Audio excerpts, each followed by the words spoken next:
তো আমরা এই স্থূলতার পরিবর্তে স্টেজ ফিটিং এটা থাকতে চাই। কেন স্থূলতার বিরুদ্ধে সবার সংগ্রাম? এটার কারণ হলো এই স্থূলতা জন্ম দেয় অসংখ্য রোগের। যেমন স্থূলতার জন্য ডায়াবেটিস, উচ্চ রক্তচাপ, ব্রেন স্ট্রোক, হার্ট ডিজিজ এগুলো বেড়ে যায়। সেই সাথে স্থূলতার সাথে জড়িত আছে বা ওজন বৃদ্ধির সাথে জড়িত আছে বিভিন্ন জয়েন্টের ক্ষয়, অর্থাৎ যাকে বলা হয় অস্টিও আর্থ্রোসিস।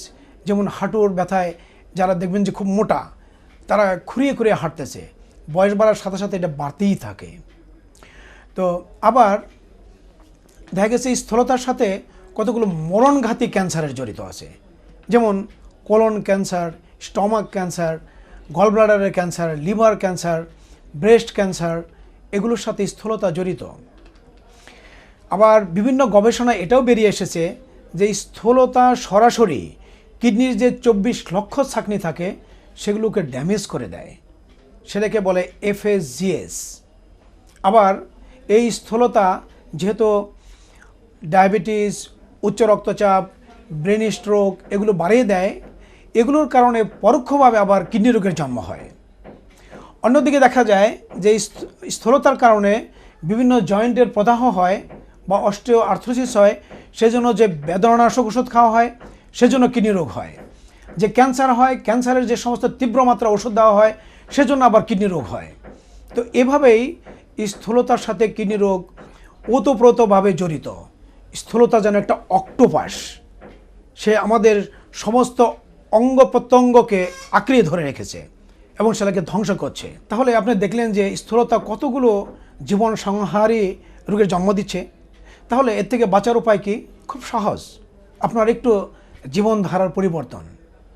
কি আপনাকে প্রতিনিয়ত অন্ততপক্ষে আধা ঘন্টা করে হাঁটতে হবে। এরপর যদি বেশি স্থূল থাকেন আরও বেশি হাঁটেন, এবং যত হাঁটবেন তত আপনার শরীরে যে অতিরিক্ত ক্যালোরি আছে সেগুলো ক্ষয় হবে, চর্বিগুলো কমে যাবে, স্থূলতা কমবে। পাশাপাশি আপনার খাদ্যাভ্যাস, যেখানে ক্যালোরির মাত্রা কমিয়ে দিতে হবে এবং সেখানে মাছ মাংস খাবেন, সেই সাথে সবজি যেটা আছে সেগুলোর পরিমাণটা অনেক বাড়িয়ে দিবেন। তো আপনি যদি দুইটার সমন্বয় করতে পারেন, যে একদিকে যে ক্যালোরি খাচ্ছেন সেগুলোকে বার্ন করা বা এক্সারসাইজ করা, অন্যদিকে কম ক্যালোরি গ্রহণ বা পরিমিত খাবার খাওয়া, ফাস্টফুড যেগুলো আছে সেগুলো অ্যাভয়েড করা, এগুলো যদি এড়িয়ে চলেন তাহলে আপনার স্থূলতা আশা করি কমে যাবে।